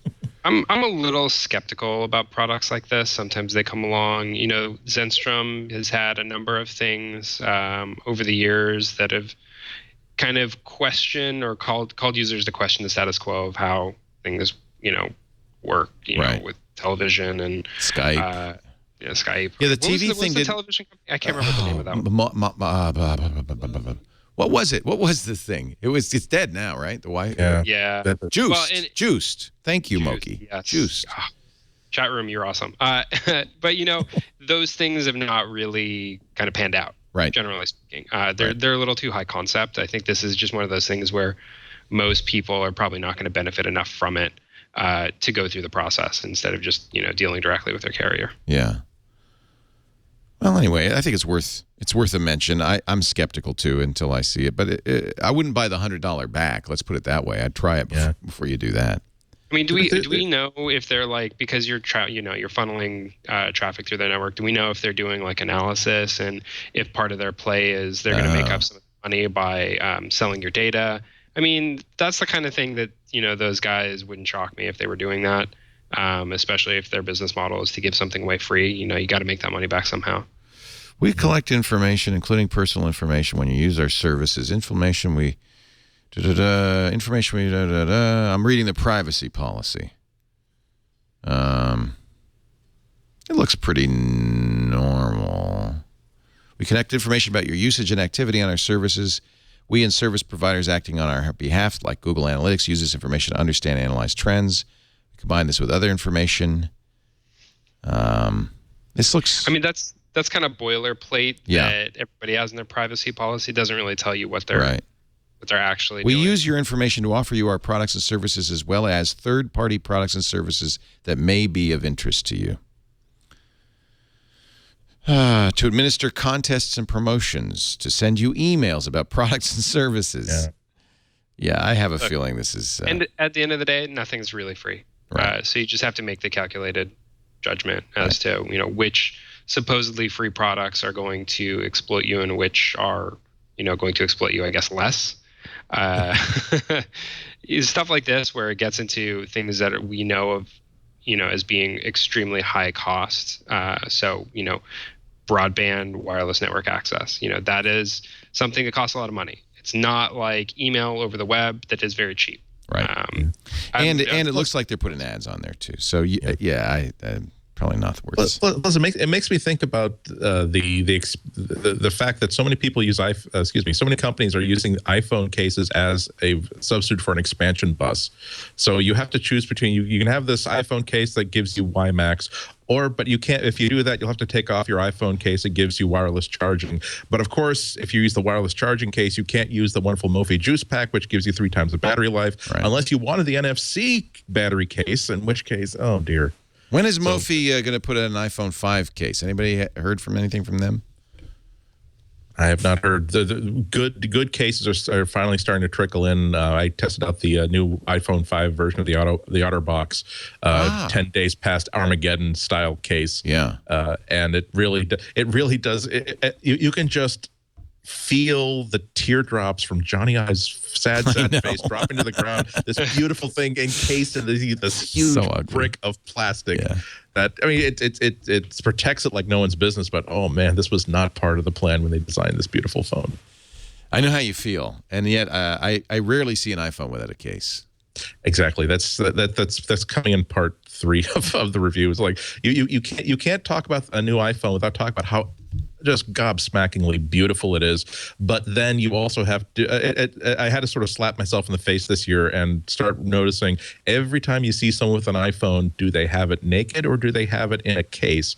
And it's rare that I see someone using an iPhone without some sort of a cheap rubber plastic case around it. Yeah. Well, the more beautiful the phone gets, the more you want to protect its beauty. Yes. So then you go to even greater lengths to get it's even weird. more elaborate protective cases.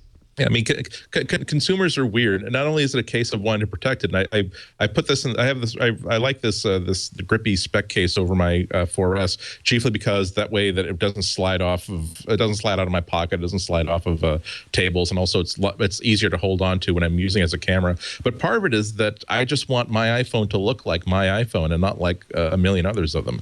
So it's I would not want the job of trying to design a compelling product that consumers are going to respond to, because all your best efforts are going to be hamstrung at the very, very end by a consumer who simply is a big fan of Hello Kitty. So, sorry, your 2 years for the design experience is secondary to the desire to have a Hello Kitty iPhone case. On the other hand, the battery life on this is good enough that I don't feel so much the need for the Mophie. I'm easily getting through the day, even using a lot of LTE. They really did improve the battery life on this.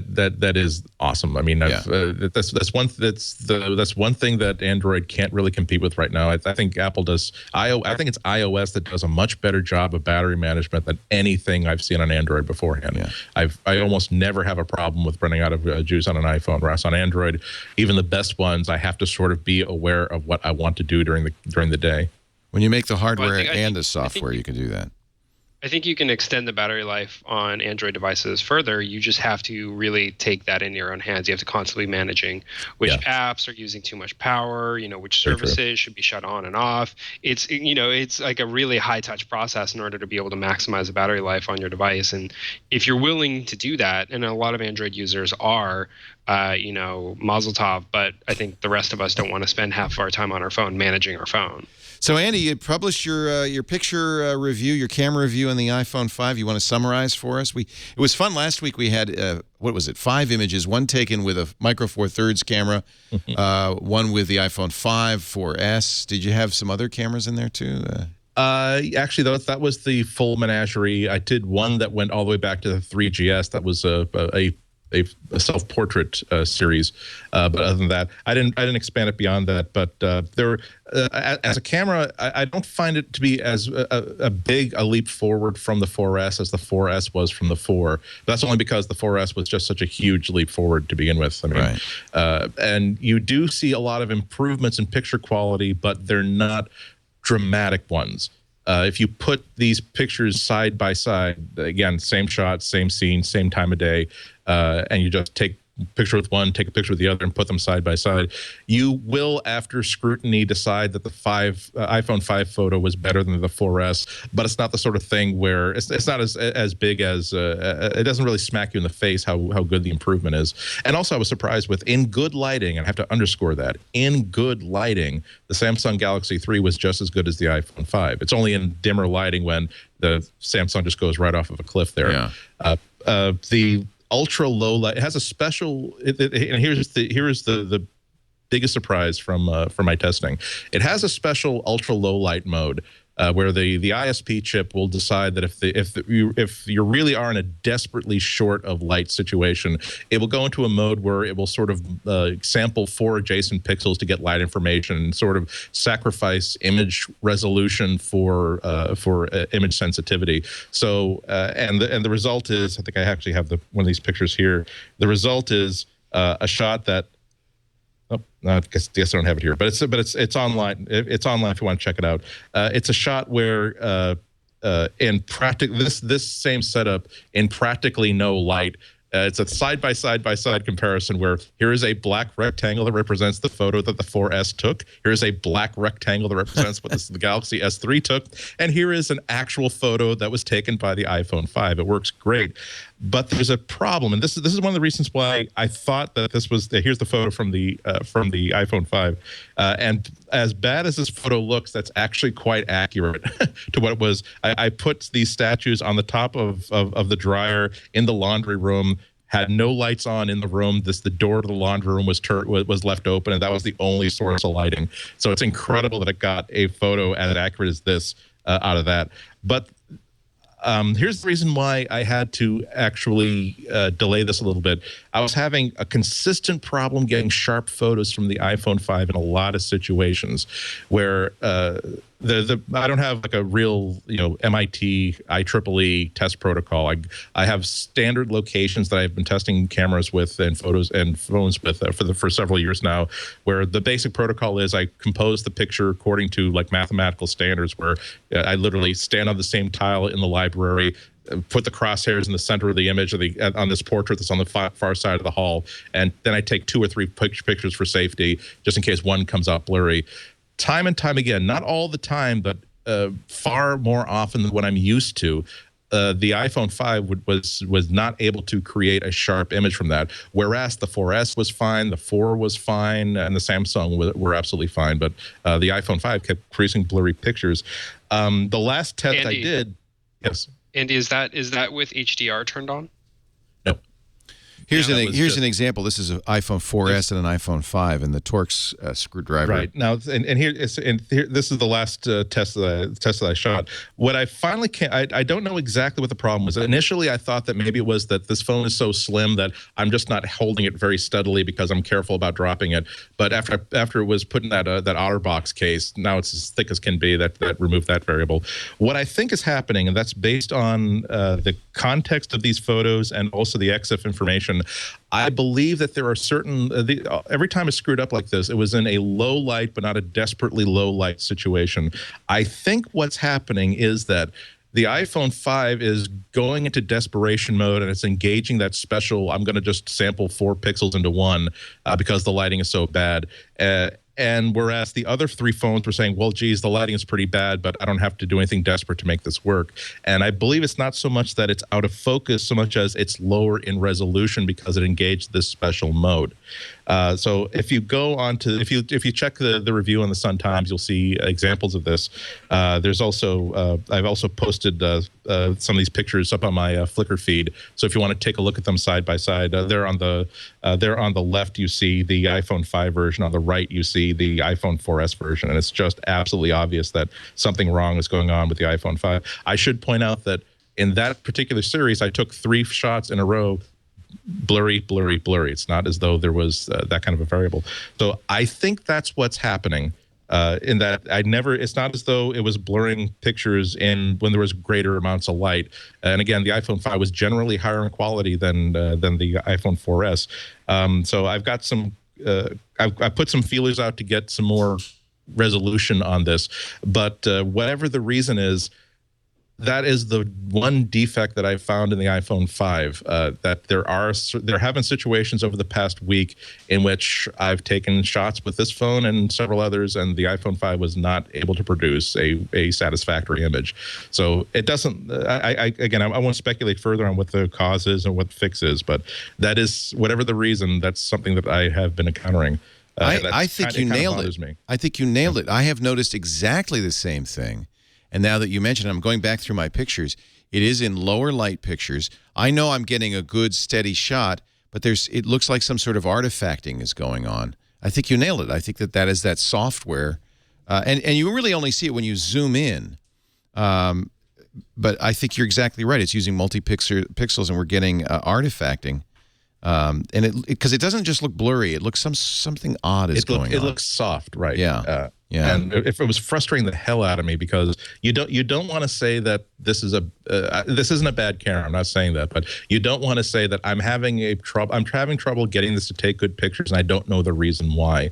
And that I believe I'm right. I don't know for a fact that I'm right, but again, whatever the reasons, that's been a consistent problem. On. The pano stuff is great. I have to say, panorama is it's amazing. Awesome. Yeah. That one I tested with. I don't know if I didn't post all the side-by-side photos, but I took it to a whole bunch of different places and took the same panorama with the iPhone 5. With iOS's panorama feature, with Auto Stitch, which used to be my favorite panorama app, and actually with a 180-degree fisheye lens, like a super wide-angle lens I have on my my Panasonic camera. And man, if I had to choose between the iPhone version and the GX1 version, the Panasonic version, that would be a hard choice to make. Because they're both very beautiful, and the iPhone 5 version just required me to stand still for about 15 seconds, as opposed to carry a $300 lens with me wherever I go. It works. Panos are nice. It's gimmicky. You don't have to take a lot of panos. Oh well, it's funny. It gives you such a sense of presence and such a sense of place. Yeah. It's not until I started. I first got the Auto Stitch program a few years ago, and it's not until you go back to like all the trips that we've taken. I go back to the Forbidden City, this massive courtyard, and I'm glad that I took a minute to just paint the entire area with these panorama photos and stitch them together, because nothing brings you back there except for having that beautiful 170-degree field of view. So it really was a terrific addition. I do want to say one more thing though about the camera.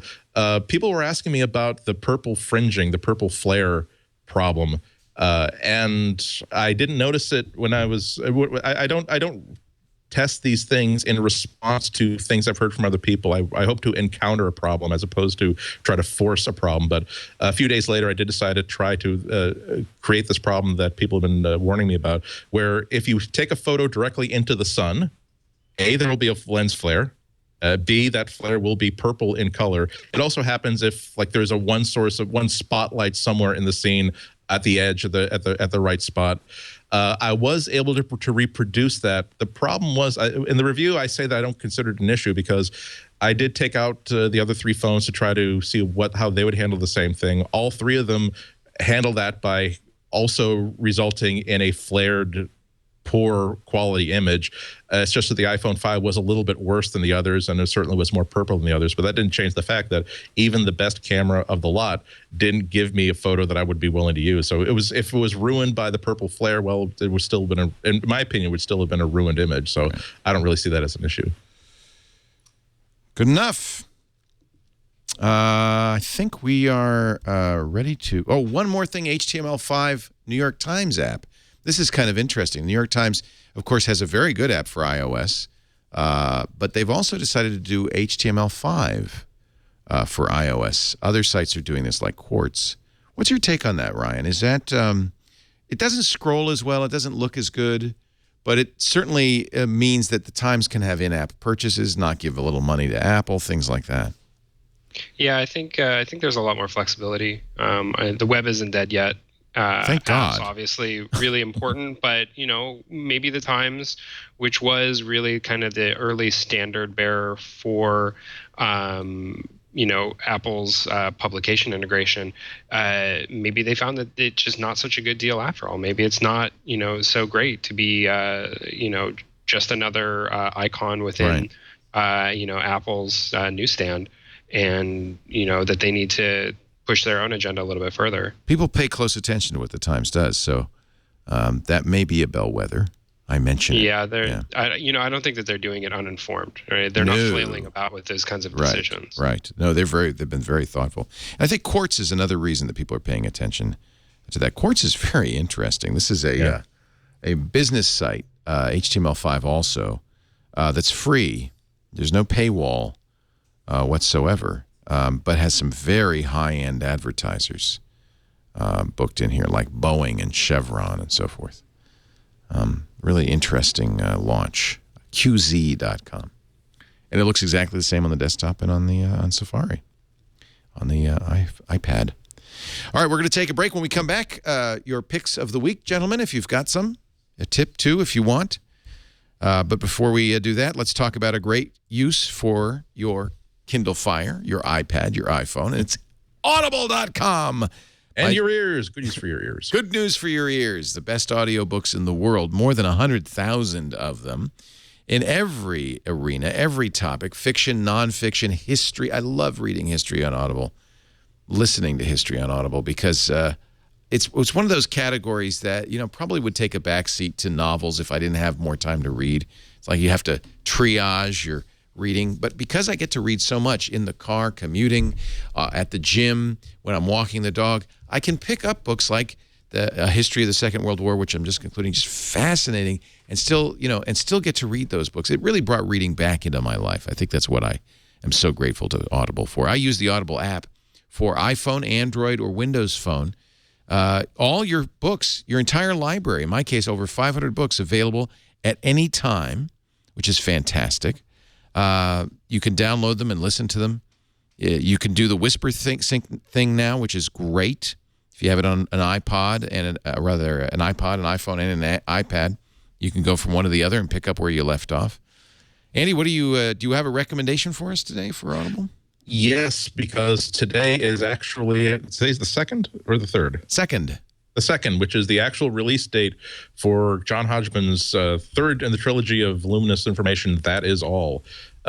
Just released today, and it is his third compendium of complete world knowledge, read by John Hodgman, of course. 16 hours, 35 minutes, so good week's worth of listening. And I've enjoyed the previous two. As a matter of fact, I enjoyed the first version as an audiobook so well that I actually didn't purchase the second one as a book. I actually waited for the audio version to come out, because there's just something about being in the car and having John Hodgman tell you secret knowledge that only he is privy to, and he's willing to share generously and gloriously and graciously with the rest of the world. And there's a lot. And he does more than just read the book, which is great. He makes these big multimedia productions. Jonathan Colton's on here. They perform a little bit. Dick Cavett, John Hamm of Mad Men is on here. Paul Rudd, Sarah Vowell, Brooke Shields, this guy, Rachel Maddow, Stephen Fry. It is a multimedia production, and also music from They Might Be Giants, John Flansburgh. That seems like a lot of entertainment. That's a lot of entertainment. Not too much entertainment. That seems like a lot of information for a very, very low set and price. For free. Because if you go to audible.com/MacBreak right now, you can get a free book. You'll sign up for the Gold account. That's the book a month plan. But your first book is free. Your first month is free. Cancel at any time. Keep that book forever. And this would be a very good choice. John will be joining us next Triangulation tomorrow afternoon, 3 p.m. Pacific, 6 p.m. Eastern time, to talk about the book. And we have excerpts from the book on our website, twit.tv/TRI, because Jonathan Colton and I talked a little bit. We played a little bit, and we had some excerpts from the book pre-release version on our website. I think I need to quote Ryan now and say that I did not plan this. We did not coordinate this. That just happened to be my selection for today, and did not know until now that he was coming. It's a very good selection, as a matter of fact. So I don't want to be accused of buzz marketing for 3 different. No, I don't. This is what I love. I don't have to stoop to tactics like that, because when stuff is good, people know it and talk about it. Audible.com/MacBreak. Get a free book today, and it really ought to be That Is All, which just came out. John Hodgman's third in the trilogy. You should also get Areas of My Expertise, which was the first.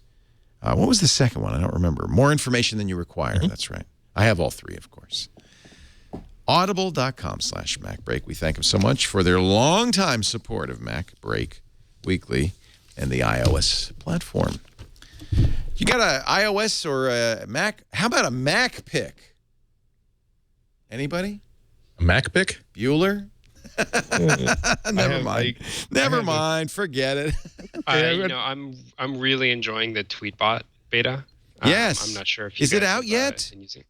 It's still in beta. It's not officially out yet. They can't take, because of the way that Twitter is done, like user registrations or user tokens for apps. they're maxed out, so you Right. can't really get in the beta. I'm sure they'd love to have more beta users, but they can't because of Twitter's limitations. But if you had it, they just issued an update for it this morning. They've been fixing a lot of bugs. It's such a good desktop Twitter experience. It's I can't so good. wait. I so hate it's really the Twitter good. apps. I don't use Twitter. In fact, that's one of the real drawbacks, frankly, of Android is they don't have TweetBot on the Android. I wish they did. I have to use the Twitter app because there's nothing decent on Android. But if you're an iOS user, absolutely, you've got to use TweetBot, and I cannot wait to see it on the desktop from tapbots.com. I think I will say this: when it is out officially, when it properly launches, buy it. Yeah. It is whatever they're selling it for. Yeah. $5, $10, $20, doesn't matter. Buy it. They're It's good. really good. I use Osphora right now. Osphora is both on the iOS and the Mac platform. Pretty good. But I'm a big fan of TweetBot. I know I'll be buying that the minute it comes out. That's a Mac pick. There you go. See? You can't get it, but soon. Soon. Coming through for you, Leah. Soon you can get it. How about you, Andy Ihnatko? You got a pick for us this week? Yes, I got an interesting pick for you this week. Those of you who are into audio have heard of the brand of Audio Technica. Yes.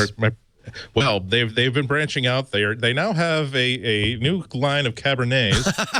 No. This is their No. 50th anniversary. That's hysterical. Oh. And it's which basically it arrived like a few days ago. I sampled it with a saucy steak the other day, Yum. and it's sort of like it begs you to make like all kinds of jokes about it. It has a rich full bottom, no popping really that I could really mention about it. A bright top end. It's just sort of a reminder to I can't be bought, but I can be fed and be given booze. So, in addition, so in exchange And for we this all beautiful thought it bottle was of wine- sugar cane Coke. Ooh, Yum, yum, yum. Yum, yum, that's yum. a good tipple. So says Andy Ihnatko of MacBreak Weekly. Well, yeah, I like Audio Technica a lot. In fact, If their booze is this good, I can only imagine how wonderful these microphones are. You need a new needle for your turntable? I'd say you go to the same guys who gave me this bottle of lovely. well, on that note, I think we should just wrap this thing up. That's all I can say.